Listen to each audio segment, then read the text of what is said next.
In October 1929, the American stock market collapsed. Banks failed. Farms went under. Families lost everything. And for decades, the story told in every classroom was the same. The market got too greedy, and the economy paid the price. But here is what that version leaves out. The crash did not have to become a depression. The depression did not have to last a decade. What happened between 1929 and 1933 was not just a market failure. It was a series of decisions made by specific men inside specific institutions with specific consequences. And when you see who made those decisions and who survived them, the story looks very different. The Federal Reserve was only 16 years old in 1929. Created in 1913 after a series of banking panics, it was sold to the public as a stabilizing force, a lender of last resort, a backstop against catastrophe. What it actually was a system of regional banks governed by a mix of appointed officials and private member institutions, with the power to control the money supply of the United States. Its structure gave the largest commercial banks significant influence over its operations. And its mandate, despite the public language, was never entirely clear. The most powerful figure inside that system in the late 1920s was Benjamin Strong, governor of the Federal Reserve Bank of New York, the branch with the deepest ties to Wall Street and the closest connections to European central banks. Strong had a philosophy. He believed the Fed should actively manage credit, expanding it when economies slowed, tightening it when they overheated. And through most of the 1920s, that approach produced what looked like a miracle. The Roaring Twenties were not an accident. Between 1922 and 1929, the Fed kept credit loose, interest rates stayed low, money flowed. The stock market did not just rise, it transformed. Ordinary Americans, for the first time in large numbers, bought stocks.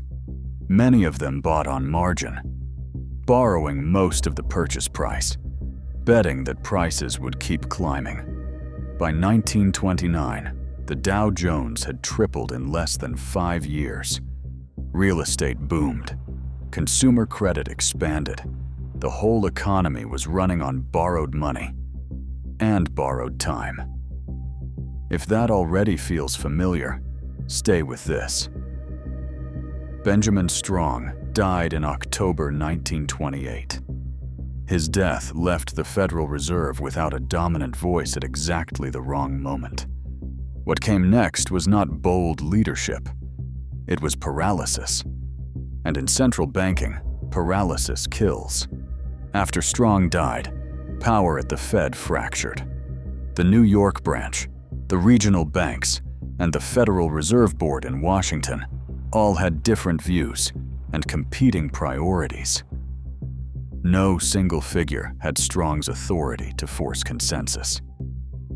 Into this vacuum stepped men like Roy Young, the Fed's chairman, and later Eugene Meyer, both institutional figures who defaulted to caution when the situation demanded urgency. On Wall Street, the big commercial banks, National City Bank, Chase National, Guaranty Trust, had spent years encouraging their clients to pour money into the market. Their investment arms were deep inside the same bubble they were helping inflate.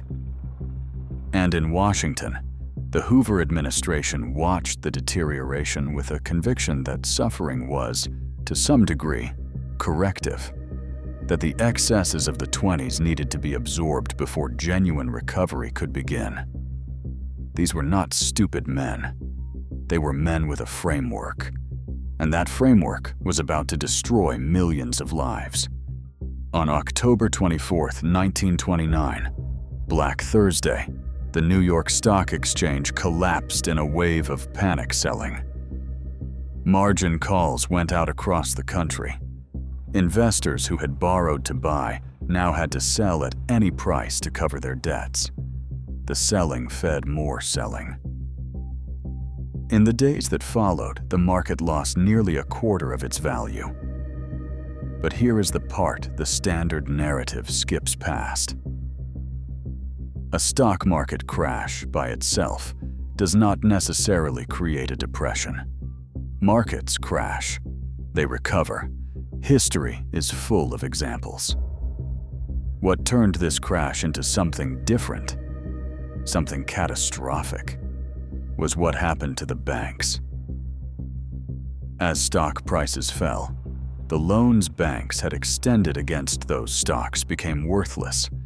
Depositors, fearing their banks were insolvent, began to withdraw their savings. That fear spread from one town to the next, one state to the next. And when enough people act on fear at the same time, the fear becomes the reality. Between 1930 and 1933, more than 9,000 American banks failed. When a bank failed, the deposits inside it vanished. There was no federal deposit insurance, no safety net. A lifetime of savings, a family's entire reserve, could disappear in a single morning. People who had done nothing wrong, made no speculative bets, simply kept their money in a local bank, lost it. This is where the Federal Reserve's role becomes something that serious economists still debate, and something the Fed itself would later acknowledge. The central bank's mandate, its entire reason for existing, was to prevent exactly this kind of cascading collapse. It was supposed to inject liquidity into the banking system, to lend freely, to prevent panic from becoming insolvency. Instead, the Fed tightened. In 1931, facing pressure on the dollar and determined to defend the gold standard, the Federal Reserve raised interest rates. Not lowered them, raised them. Into the worst economic contraction in American history, the central bank made credit harder to obtain, not easier. Banks that might have survived closed. Businesses that needed credit folded. The contraction accelerated. To understand why the Fed made that choice, you have to understand the gold standard. In 1931, the United States was still bound by it. Every dollar in circulation was supposed to be backed by gold held in reserve. When foreign countries and foreign investors began pulling gold out of the American system, converting their dollars, seeking safety elsewhere, the Fed faced a choice. Defend the currency by raising rates and attracting capital back, or accept a weaker dollar and prioritize the domestic economy. They chose the currency. They chose the gold standard. In that calculus, the integrity of the monetary system took precedence over the conditions facing the people living inside it. Out on the plains, farm prices had collapsed. Families that had borrowed to plant watched the value of their harvests fall below the cost of producing them. Foreclosures spread across the countryside. Milton Friedman and Anna Schwartz, in their landmark analysis of this period, concluded that the Federal Reserve's failure to act as a lender of last resort, its decision to allow the money supply to contract by roughly 1/3 between 1929 and 1933, was not just an error. It was the primary cause of the Great Depression's severity, not the crash, the response to the crash. The Federal Reserve was not the only institution making consequential mistakes. In 1930, Congress passed the Smoot-Hawley Tariff Act, sweeping import taxes designed to protect American industry. Over 1,000 economists signed a public letter urging President Hoover not to sign it. He signed it anyway. Trading partners retaliated. Global trade collapsed. Export markets that American farmers and manufacturers depended on dried up almost overnight. Senator Reed Smoot and Representative Willis Hawley were not economists. They were politicians responding to pressure from domestic industries that wanted protection. They got it. The country paid for it. By 1932, in cities that had once hummed with production, factory floors had gone quiet. Storefronts sat empty. Bread lines stretched around city blocks. American GDP had fallen by roughly 30% from its 1929 peak. Unemployment had climbed to somewhere near 25%. In some industrial cities, it was higher. A quarter of the American workforce, idle, not because of a crash, because of decisions. There is a detail in this story that rarely gets the weight it deserves. While ordinary Americans lost their savings, their jobs, and their homes, the largest financial institutions did not simply disappear. Some of the same banks that had helped inflate the bubble of the 1920s emerged from the Depression with their core structures intact, consolidated, restructured, and in some cases larger relative to what remained. The crisis wiped out thousands of smaller community banks. It destroyed the savings of working families. It gutted rural credit systems that small towns had depended on for a generation. But the major money center banks in New York, the ones with political access, Federal Reserve relationships, and diversified balance sheets, survived. This is not a conspiracy. It is a structural reality of how financial crises redistribute power. The weak get eliminated. The connected endure. And when the dust settles, there are fewer players, and the ones that remain are stronger than before. Franklin Roosevelt took office in March 1933 with the banking system in freefall. Within 2 days, he declared a national banking holiday, closing every bank in the country, halting the panic, buying time. The Emergency Banking Act followed. Then the Glass-Steagall Act, separating commercial banking from investment banking, the same separation that would be dismantled 66 years later. Then the Federal Deposit Insurance Corporation, guaranteeing deposits up to a threshold. These were real reforms, and they worked for a generation. But notice what they were. Rules written in the aftermath of disaster. Rules that assumed the disaster was an accident. And the architects of that disaster, the Federal Reserve governors who tightened during the collapse, the legislators who passed Smoot-Hawley, the bankers who had inflated the bubble. Most of them faced no formal accountability. The rules changed. The people who made the choices did not.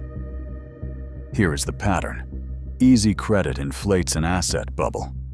The bubble bursts. The institution responsible for managing the crisis makes choices that deepen it. The weakest members of the system are destroyed. The strongest survive, often with new advantages. And then new rules are written. Rules that address the last crisis. Rules that leave the underlying structure intact. In 2008, the Federal Reserve expanded its balance sheet to prevent a collapse. It lowered rates to near zero. It purchased troubled assets from the very institutions that had created them. Thousands of smaller banks failed. The largest ones were declared too big to fail and made whole. New rules were written. The Dodd-Frank Act, stress tests, capital requirements. And within a decade, significant parts of that architecture were quietly walked back. This is the part most people never question. Not whether the rules are good or bad, but who decides when the rules apply and who gets to decide when they don't. The Federal Reserve today has more power than it did in 1929. Its balance sheet, which was measured in the billions for most of the 20th century, now runs into the trillions. Its decisions about interest rates, made in closed meetings by unelected officials, shape the cost of every mortgage, every business loan, every dollar of consumer debt in the American economy. The men who made the catastrophic choices of 1929 to 1933 operated within a framework they considered rational, even principled. They were defending the gold standard, preserving institutional credibility, protecting the currency. They were not villains in their own telling. They rarely are. That is the most unsettling part of this history. It does not require malice. It requires men with authority, a framework they trust, and no reliable mechanism to hold them accountable when the framework fails. Benjamin Strong shaped the monetary policy that inflated the bubble. His successors failed to manage the collapse. Reed Smoot and Willis Hawley accelerated the global contraction. Herbert Hoover let ideological conviction guide policy through a humanitarian emergency. These are the architects. The decisions they made between 1928 and 1933 did not emerge from nowhere. They came from beliefs about how economies self-correct, about who deserves protection, about which institutions are worth preserving, even at great cost to everyone else. Franklin Roosevelt understood something his predecessors did not: that when the gap between institutional logic and human suffering becomes too visible, too raw, the legitimacy of the institution itself comes into question. His reforms were not just economic. They were a negotiation, a deal struck between concentrated financial power and a public that had endured 4 years of preventable catastrophe.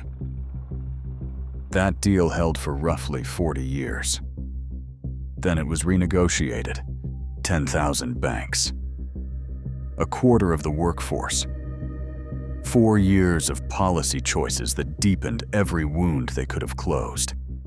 The question worth sitting with is not whether it could happen again. Economists, central bankers, and policymakers have studied 1929 exhaustively. They have built models, written frameworks, constructed mechanisms designed to prevent the same sequence of failures. The question is this: when the next crisis comes, and crises always come, the people making the critical decisions will believe their framework is sound. They will believe their choices are rational. They will believe they are managing the situation. And somewhere in the wreckage of the last crisis, there will be a set of rules written to prevent exactly what is happening. And a set of reasons why, this time, those rules do not apply. If you want to understand power, follow who decides when the rules stop.